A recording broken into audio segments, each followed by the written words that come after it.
Selamat datang dan selamat bergabung teman-teman semua, rekan-rekan MMULM dan juga rekan-rekan alumni sekalian.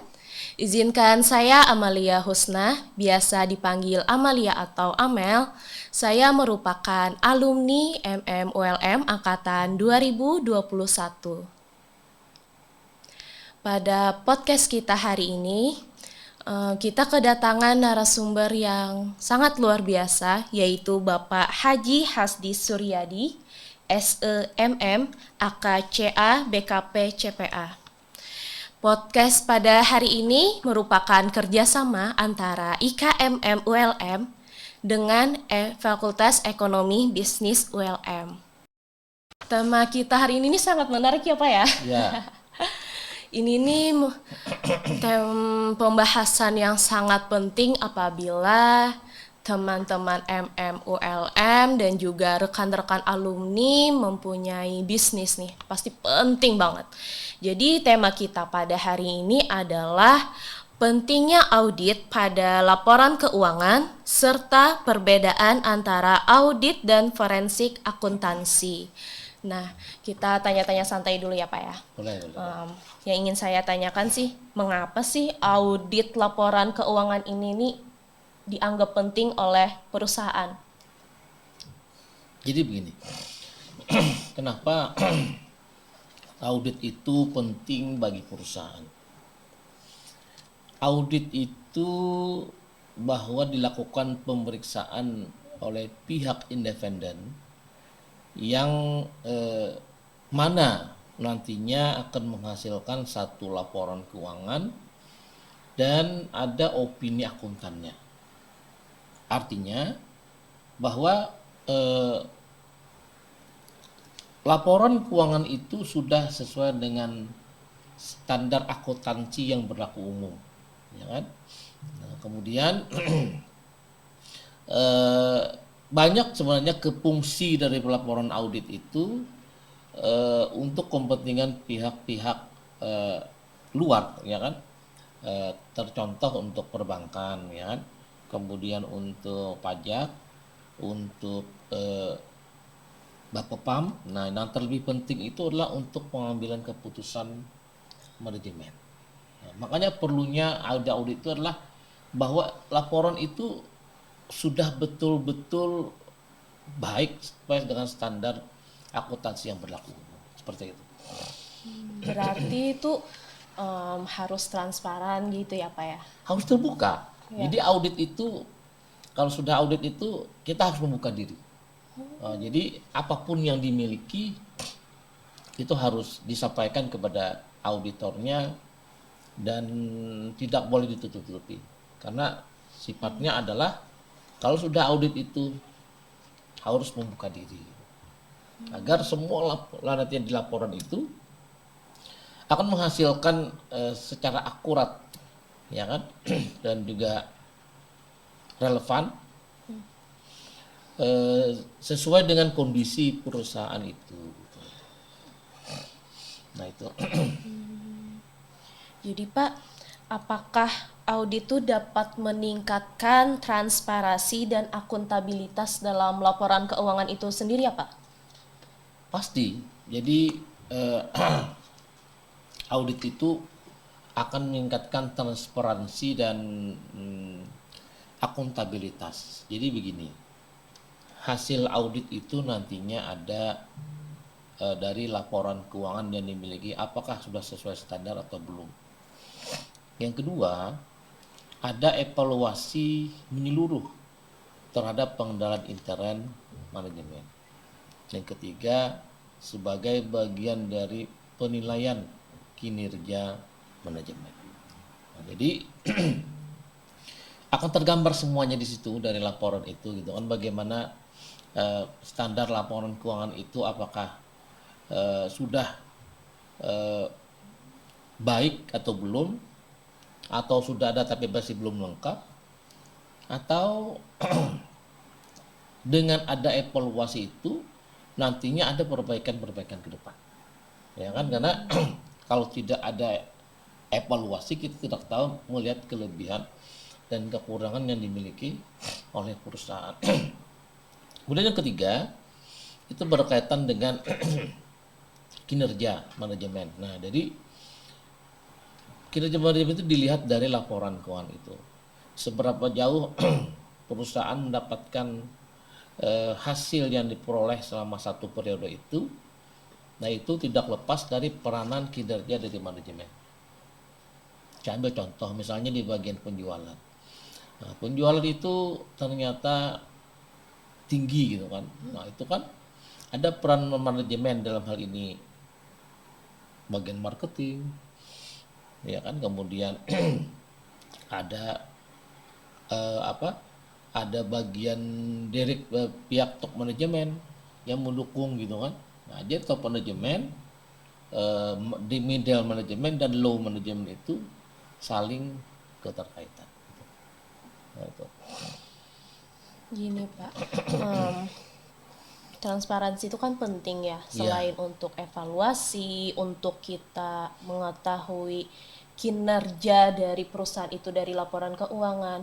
Ini misalnya nih Pak, laporan keuangannya tuh kan kurang baik, terus dia tuh tidak berani untuk melakukan transparansi. transparansi ya. Nah, jadi dampak untuk perusahaan itu tuh apa ya Pak?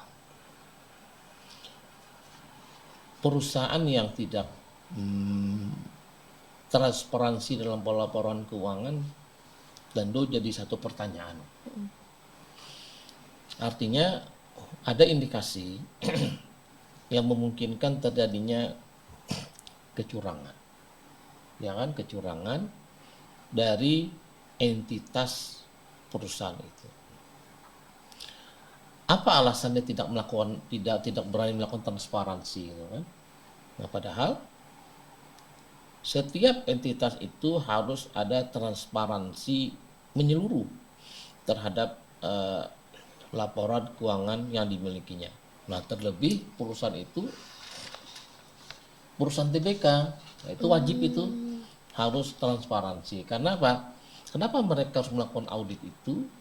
Karena mereka ini kan sahamnya kan dimiliki oleh publik, ya kan? Nah, miliki oleh publik sehingga orang berhak untuk mengetahui seberapa satu periode itu profitabilitas yang didapatkannya, ya kan? Dan bagaimana posisi keuangan yang dimiliki oleh perusahaan itu. Nah, jadi transparansi itu harus dilaksanakan. Kenapa tidak transparansi? Nah, ada pertanyaan di situ. Ada indikator, ada indikasi yang mungkin dilakukan oleh oknum tertentu sehingga mereka tidak mau melakukan transparansi. Seperti itu. Jadi nih Pak, banyak ya kerugian yang dialami oleh perusahaan kalau misalnya dia tidak berani melakukan transparansi. Nah, em, pertanyaan saya selanjutnya, apakah seorang auditor ini dapat membantu perusahaan tersebut untuk mengambil keputusan yang lebih baik? Karena kan kita tahu ya, perusahaan itu kan enggak selalu mereka selalu di atas, ada kalanya mereka juga mengalami resesi ya Pak ya. Nah, apakah auditor itu dapat membantu perusahaan tersebut untuk memecahkan masalah tersebut Pak? Audit itu biasanya permintaan dari manajemen. Nah, permintaan dari manajemen untuk dilakukan audit. Kenapa mereka melakukan audit itu? Tentu ada kepentingan, ya kan, terkhusus untuk pengambilan keputusan kan, untuk manajemen. Nah, jadi kalau mereka itu meminta audit untuk pengambilan keputusan, nah itu bisa kita lakukan audit secara general audit gitu. Nah, general audit, nanti kita akan lihat sejauh mana hasil laporannya itu dengan melihat posisi likuiditasnya bagaimana, ya kan, kemudian rentabilitasnya, kemudian solvabilitasnya, ya kan. Nah, itu termasuk kekayaan yang dimiliki oleh perusahaan tersebut. Dan kita bisa memberikan saran kepada manajemen untuk melihat sejauh mana kelangsungan hidup dari entitas ini ke depannya gitu. Nah, jadi banyak ke audit itu sebenarnya gitu kan fungsinya. Jadi audit itu bukan untuk mencari kesalahan, tapi untuk menilai kewajaran dari sebuah laporan keuangan. Nah, itu jangan salah menafsirkan gitu kan. Jadi audit itu mencari kesalahan, bukan. Tapi mereka dengan menilai satu kewajaran, apakah perusahaan ini mempunyai laporan keuangan yang sudah wajar, yang sesuai dengan kaidah akuntansi secara umum di Indonesia. Gitu. Berarti apa ya kalau misalnya nih laporan keuangan kita kan sedang tidak bagus nih, berarti ya nggak apa-apa gitu, perlihatkan aja gitu ke auditor gitu ya Pak? Iya. Nggak Jadi perlu ditutupin tidak perlu harus kita make up ya kan dengan kondisi seakan-akan baik, tidak perlu. Karena dengan model seperti itu justru akan menyulitkan pihak manajemen, karena kami akan meminta bukti. Ada 4 opini akuntan yang harus diperketahui. Yang pertama, wajar tanpa pengecualian. Nah, itu lengkap, itu sudah bagus itu. Yang kedua, wajar tanpa pengecualian dengan bahasa yang ditambahkan gitu. Nah, yang ketiga itu tidak wajar, dan yang keempat tidak memberikan pendapat atau disclaimer namanya. Nah, itu jadi harapan perusahaan semua itu dengan WTP itu. Wajar tanpa pengecualian, ya kan? WTP wajar tanpa pengecualian. Nah, tapi ada wajar tanpa pengecualian dengan bahasa ditambahkan. Artinya ada beberapa pos yang tidak dapat kami yakini, sehingga kami memberikan yang lain itu kondisinya wajar, tapi ada beberapa pos akun yang menurut kami belum dapat meyakini auditor bahwa itu mempunyai bukti atau kejadian sebenarnya. Nah, seperti itu. Mantap sekali tugas auditor. Ya, secara tidak langsung auditor ini dapat menolong perusahaan ya Pak ya? Iya. Jadi auditor itu sebagai mitra akhirnya kan? Iya. Mitra untuk meminta pendapat, dia akan memberikan solusi atau gambaran tentang bagaimana kelangsungan hidup daripada entitas ini ke depannya. Nah, dari laporan keuangan itu kami dapat membaca itu. Ini perusahaan ini sehat, ini tidak sehat, ya kan, ini sakit-sakitan, kelihatan itu. Nah, itu orang awam udah bisa. Tapi kalau kami auditor yang sudah punya pengalaman, itu akan kelihatan itu. Maaf nih Pak, nanya masalah pribadi. Bapak berapa lama udah jadi auditor? Kira-kira? Baru 28 tahun. Oh, itu bukan baru, Pak. Itu bukan baru, Pak. Itu lebih tua dari umur saya, Pak. Saya baru 26. Saya sudah tahun 96. Waduh, saya belum lahir. Nah, lahir tahun berapa, Ibu? Lahir 98, 98. Pak. Nah, saya 98 sudah lulus S1. Aduh. S1 sudah. Nah, itu jadi gitu anunya. Jadi sudah 28 tahun, banyak pengalaman yang saya dapatkan itu ya berkaitan dengan audit ini, dan banyak juga temuan-temuan yang berdampak pada kekriminal yang kami kepenjarakan gitu. Nah, gitu. Serem ya dengerin. Nah, itulah audit itu kan, karena dari itulah kami, dari pengalaman itu akhirnya kami bisa melihat gitu kan, entitas itu apakah mempunyai kondisi sehat atau tidak sehat. Nah, seperti itu. Ini Pak, yang ingin saya tanyakan selanjutnya, apa saja manfaat yang diperoleh oleh perusahaan dengan memiliki laporan keuangan yang diaudit secara independen?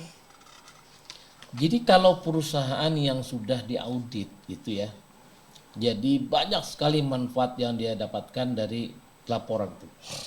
Yang pertama dulu adalah dia bisa menggunakan itu untuk kepentingan manajemen. Kepentingan manajemen itu berkaitan dengan pengambilan keputusan untuk pertama bisa itu menaikkan gaji pegawai, ekspansi ya kan, kegiatan usaha, bisa merger dengan perusahaan lain, bisa akuisisi, pengambil alihan, ya. Nah, kemudian apalagi di samping itu dia bisa menggunakan itu untuk laporan-laporan perbankan, untuk mengikuti tender-tender perusahaan yang diberikan oleh pemerintah. Nah, jadi kemanapun dia membawa laporan yang dia miliki itu, dengan kondisi sudah diaudit itu, orang akan lebih percaya. Kenapa orang lebih percaya laporan audit itu? Kenapa? Kalau kita bandingkan dengan perusahaan yang tidak diaudit. Ya, saya ambil contoh. Pihak perbankan akan memberikan dana pinjaman ya dengan melihat laporan keuangan internal mereka. Internal mereka yang dibuat sendiri.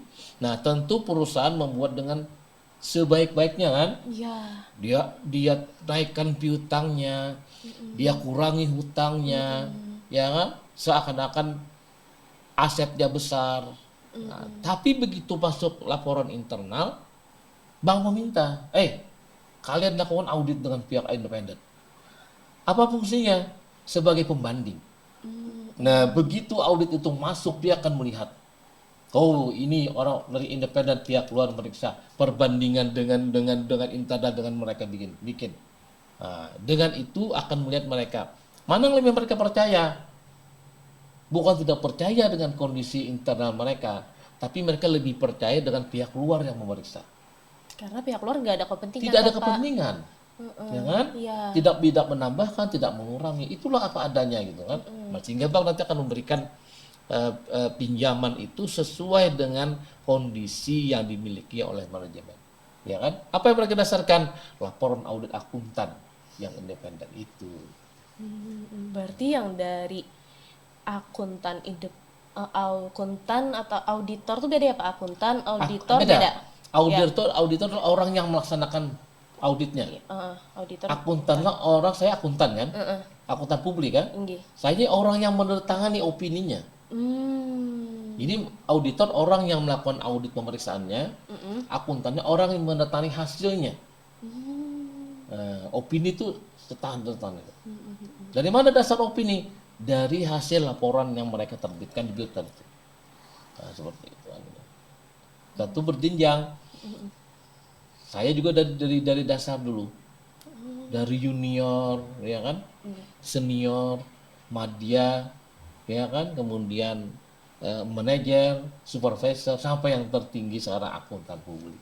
Nah, ada proses jenjang lama sampai 28 tahun itu. Akuntan publik tuh yang paling tinggi Paling apa ya? tinggi sudah. Paling tinggi sudah.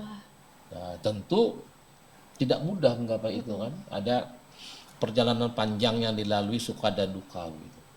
Ya, itulah yang kita berbagi ilmu itu bagaimana memproses laporan keuangan ya kan. Dan tentu juga bisa bermanfaat untuk orang lain. Seperti itu. Ya, saya kira ya Pak ya. Ya akuntan gitu. Bukan beda lagi ya. Beda. Beda. Nah, jadi ada tahapan-tahapannya lalu, jenjang-jenjangnya gitu. Dan menuju itu kita proses waktu yang lama. Karena di akuntan, di audit itu ada yang namanya audit itu pengakuan, pengukuran, pengungkapan gitu, dan penyajian laporan keuangan. Kita harus matang dulu di junior. Dasar itu. Yang anak-anak baru lulus itu kan, nah dasar matang, dididik ya. Karena audit itu harus teliti, konservatif, ya, harus menjaga yang namanya nama baik akuntan secara etika itu kan. Nah, itu. Dan tidak boleh kita menyampaikan informasi data klien kepada kompetitornya, pesaingnya. Iya. Itu. Jadi kita harus betul-betul menyimpan rahasia terhadap hasil audit itu. Nah, jadi kan tidak boleh itu. Seperti itu. Jadi auditor itu harus kuat gitu. Jadi seperti dokter atau psikolog yang tidak boleh membocorkan data pribadi pasien, auditor pun juga tidak boleh membocorkan informasi data. Ya, tidak boleh itu. Jadi harus betul-betul kita simpan secret ya, rahasia. Gitu. Nah itu. Jadi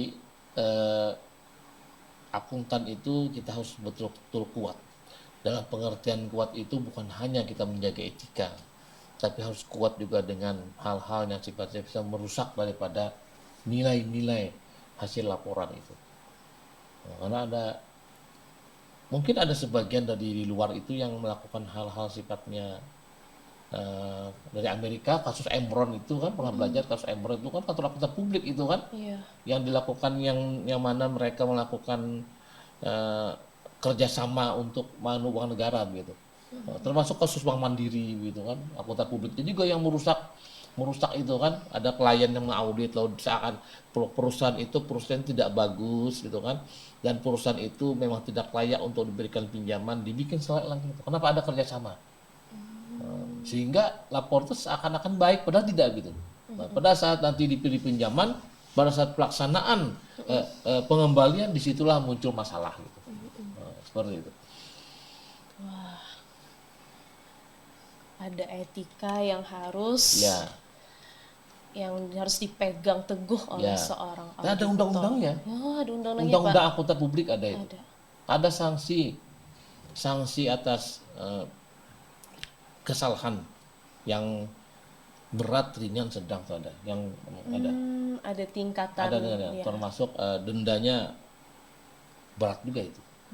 Adakah kalau melanggar etika tuh dicabut gelarnya? Kalau berat, Kalau termasuk berat. kerjasama kan undang-undang nomor 11 kalau tidak salah itu akuntan yang sengaja, ya kan, kemudian dia mengaudit tidak melalui program dan prosedur audit yang benar, yang berdampak pada kerugian material yang besar, itu bisa dicabut gelarnya. Kita juga mengumpulkan SKP setiap tahun tuh. Akuntan itu harus mengumpul 40 SKP setahun. Masya Allah, banyak. Mengikuti pendidikan di luar Jawa. Di sini tidak ada. Di luar Kalimantan ya, di Pulau Jawa gitu. Dan itu dia harus dikumpulkan untuk persyaratan kita nanti perpanjangan untuk tahun ke depan. Nah, seperti itu. Mantap banget. Nih, tema kita kan Pak tentang pentingnya audit pada laporan keuangan serta perbedaan antara audit dan forensik akuntansi. Tadi kan kita masuk tentang audit Betul, ya, ya. tentang sebagai seorang auditor. Nah, sekarang kita masuk nih Pak ke forensik akuntansi. Nah, saya ya sebagai orang awam nih baru kali ini nih Pak mendengar tentang forensik akuntansi. Jadi Pak, apa itu forensik akuntansi itu sendiri menurut Bapak? Jadi audit forensik itu berbeda dengan audit secara umum, general. Forensik itu laporan pemeriksaan yang berkaitan dengan kekhususan atas adanya kecurangan dan penipuan atau fraud namanya. Fraud. Nah, fraud yang berdampak merugikan negara yang besar, ya kan? Nah, atau satu perusahaan gitu. Jadi forensik itu sifatnya adalah mengaudit secara menyeluruh dengan memberikan temuan-temuan pada akun-akun yang mereka teliti, yang mereka periksa itu. Biasanya kalau audit umum itu, general audit itu di akhir pemeriksaan di audit final report itu ada memberikan yang namanya opini akuntan. Tapi di forensik itu tidak ada. Mereka hanya memberikan hasil temuan yang didapatkan, kerugiannya berapa, dan ada kata pengantar atau menyampaikan informasi itu. Jadi forensik itu lebih mengarah pada special audit dalam bahasa itu, special audit secara khusus untuk menelaah atau melakukan pemeriksaan terhadap satu yang kemungkinan ada penipuan atau kecurangan. Ada forensik itu. Arahnya ke kriminal. Forensik ya Pak, diambil Ya. kata forensik. Ya kan? Nah, arahnya ke kriminal. Karena itu memunculkan penipuan atau kerugian. Ya kan? Sama dengan kalau kita lihat dari tindak kriminal, misalnya saya ambil contoh ya, yang paling gampang tuh kasus pembunuhan. Ya. Kita melihat kalau orang apa namanya dalam kondisi tubuh ini kelihatan sehat gitu kan, tapi ternyata badannya biru-biru, dilakukan forensik gitu kan, artinya pendalaman di tubuh. Apakah ada yang cedera? Apakah patah atau bagaimana racun, itu forensik namanya. Lebih khusus ke dalam gitu. Kalau secara umum di luar. Nah, itu seperti itu. Kan membutuhkan forensik akuntansi daripada audit. Jadi biasanya forensik itu dibutuhkan pada saat muncul indikasi penipuan atau kecurangan yang berdampak luar biasa terhadap negara. Nah, disitulah jasa forensik itu diminta untuk melakukan audit terhadap satu kegiatan atau proyek-proyek yang dilaksanakan itu, sehingga akan menghasilkan laporan dan temuan yang nantinya untuk ditindaklanjuti. Seperti itu. Terus nih Pak, kapan sebuah perusahaan atau entitas mungkin memerlukan jasa forensik akuntansi dibandingkan audit tahunan biasa? Kalau lihat intensitasnya itu, bahwa kalau laporan audit tahunan itu adalah biasanya harus ada rutinitas. Artinya banyak perusahaan yang setiap tahun melakukan rutinitas audit tahunan untuk kepentingan-kepentingan mereka. Entitas itu untuk kepentingan-kepentingan mereka. Nah itu, sedangkan audit forensik itu tidak mesti harus setiap tahun. Tapi ada waktu-waktu tertentu yang sifatnya itu adalah waktu yang mendesak, ya kan? Nah termasuk itu munculnya sengketa manajemen, ya kan, ketidakpercayaan dengan satu para pemegang saham, ya kan, munculnya kerugian atau adanya kerugian dilakukan oleh pihak bagian-bagian gudang atau bagian keuangan, ya kan. Nah itu adalah bagian daripada forensik gitu. Jadi karena tidak tiap tahun tidak forensik itu. Mereka lebih condong pada saat ada temuan-temuan saja dilakukan. Beda dengan tahunan. Mereka itu lebih condong pada kegiatan tahunan yang mereka audit tiap tahun untuk kepentingan entitas itu. Gitu. Mantap banget ya. Saya kira audit tuh hanya sebagai pengawas aja gitu dari tadi. Cuman mengawasi, cuman kayak berikan arahan. Tapi ternyata auditor ini dapat menjadi teman konsultasi juga ya bagi perusahaan itu. Ya, betul. Jadi auditor itu kita berikan saran pada saat mereka audit itu, kita berikan saran atau pendampingan untuk melihat kondisi manajemen ini kan untuk yang akan datang gitu. Kita berikan saran yang sudah mereka lakukan selama ini mempunyai kelebihan-kelebihannya di sini. Nah, tapi ada kekurangan-kekurangan kita sampaikan. Nah, kekurangan itulah yang nanti akan mereka perbaiki untuk perjalanan entitas itu ke depannya. Gitu. Nah, seperti itu. Mantap sekali.